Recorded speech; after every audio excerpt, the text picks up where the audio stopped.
اور آپ حضرات کا ہم بہت بہت ممنون ہیں اور آپ کی محنتیں مشکور ہیں، جس کے لیے ثواب موفور ہے۔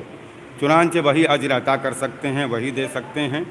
تو یہاں کی آبادی بہت اچھی آبادی ہے، جو آپ حضرات مہمانوں کی بے انتہا مہمان نوازی کرتے ہیں۔ بڑا بے غیرت ہے وہ انسان جو اپنے دہن کو ایسے فرش بلا پر بھی بند رکھتا ہے اور پھر وہ داد و تحسین کا خواہش مند ہوتا ہے۔ داد تو مل جاتی ہے، مگر دربار امام رضا سے قبا اور ربا ان لوگوں کو ملتی ہے جو اخلاص سے شعر لکھتے بھی ہیں، اخلاص سے شعر سنتے بھی ہیں، ورنہ پیسے تو سب کو دے دیے جاتے ہیں، لفافے سب کو مل جاتے ہیں۔ چنانچہ صرف لفافہ درکار نہ ہو، بلکہ مولا کی مدحت کا جو اصل ہے، جسے مغز کہتے ہیں محفل کا، اسے دستیاب ہونا چاہیے۔ توجہ، اس لیے میں نے تھوڑا سا منفی پہلو کو ہٹا کے مثبت پہلو لگانے کی کوشش کی ہے کہ جتنے بھی اس دور میں زندگی گزارنے والے یا کسی دور میں بھی زندگی گزارنے والے محبان اہل بیت ہیں، جنہیں حدیث کسانی اور قرآن مجید نے شیعہ کے نام سے جانا ہے، ان کے بارے میں آپ اچھی طرح سے سمجھیں تو آپ کو معلوم ہوگا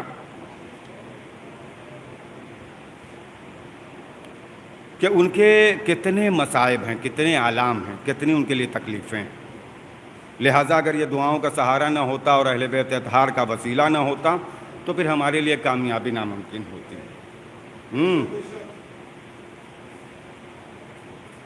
اس لیے ہمیں اور آپ کو ان شخصیتوں سے توسل اختیار کرنا چاہیے، اور ماشاءاللہ 2-4 گھنٹے کی جو محفلیں ہوتی ہیں اس میں شریک ہونے کے بعد اپنے لیے، اپنے اہل و عیال کے لیے اور دوسرے ان افراد کے لیے جو محفلوں میں نہیں آ پاتے، اگر شاعر ہیں تو شعروں میں، اور اگر شاعر نہیں ہیں تو فرش بلا پہ بیٹھ کے واہ واہ کرتے ہیں تو ان کو یاد کر لیں۔ اس لیے کہ اگر ہمارے ماں اور باپوں نے اچھا پیدا نہ کیا ہوتا تو ہم کبھی اتنی اچھی جگہ نہیں آ پاتے۔ یہ ان کا کمال ہے، زندہ ہوں تو قدموں کو چومیے، اور دنیا سے رخصت ہو گئے ہوں تو جا کے قبروں پر فاتحہ پڑھیے، اور پھر ان کے وسیلے سے بھی دعا کیجیے کہ اس لیے کہ وہ اتنے محترم ہو گئے۔ چنانچہ ہماری بزم میں جب باہر کے افراد آتے ہیں تو یہ یاد رکھنا چاہیے کہ ان کے توسل سے، ان کے طفیل سے محفل منعقد ہوتی ہے اور برپا ہوتی ہے، تو ان کی ویسی ہی پذیرائی بھی کی جائے۔ اس لیے کہ ہم جو ہیں، جتنے بھی ائمہ طاہرین ہیں، اپنے ذات کے اعتبار سے ان کے غلام ہیں، ذات کے اعتبار سے۔ یہ ہمارا ہے شرف، ہم ہیں غلام ابن غلام، نثر بھی نظم بن گئی تو کیا کریں۔ یہ ہمارا ہے شرف، ہم ہیں غلام ابن غلام، اور ہمارے سید و سردار ہیں مولا رضا۔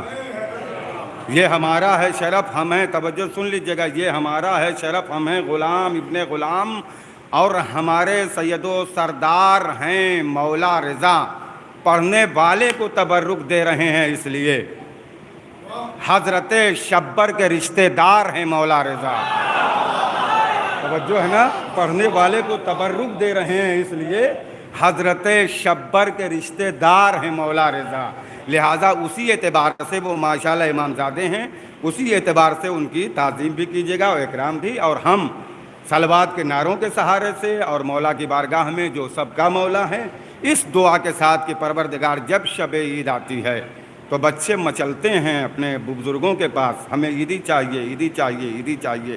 اے پروردگار عید داہ الارض بھی ہے، اے پروردگار مولا کی آمد بھی ہے، ان کے خواہر نامدار کا بھی تذکرہ ہے۔ ہم تیرے گنہگار بندے ہیں، تو سب سے بڑا ہے، اعلیٰ ہے، عظیم ہے۔ تیری بارگاہ میں بس ایک دعا ہے کہ ہمارے گناہان صغیرہ اور کبیرہ کو معاف فرما دے۔ اے پروردگار ہمیں ترقی کی راہوں پر مکمل طریقے سے گامزن فرما۔ اے پروردگار جو تیرا صراط مستقیم ہے، اس صراط مستقیم پر پروردگار ہمیں مستقل سفر کرنے کی توفیق مرحمت فرما۔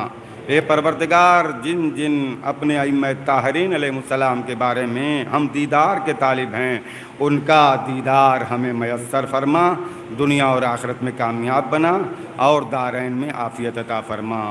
ربنا تقبل منا انک انت السمیع العلیم۔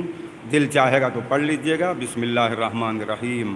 اللہم کن لولیک الحجۃ بن الحسن العسکری صلواتک علیہ وعلی آبائہ فی ہذہ الساعۃ وفی کل ساعہ ولیا وحافظا وقائدا وناصرا ودلیلا معینا حتی تسکنہ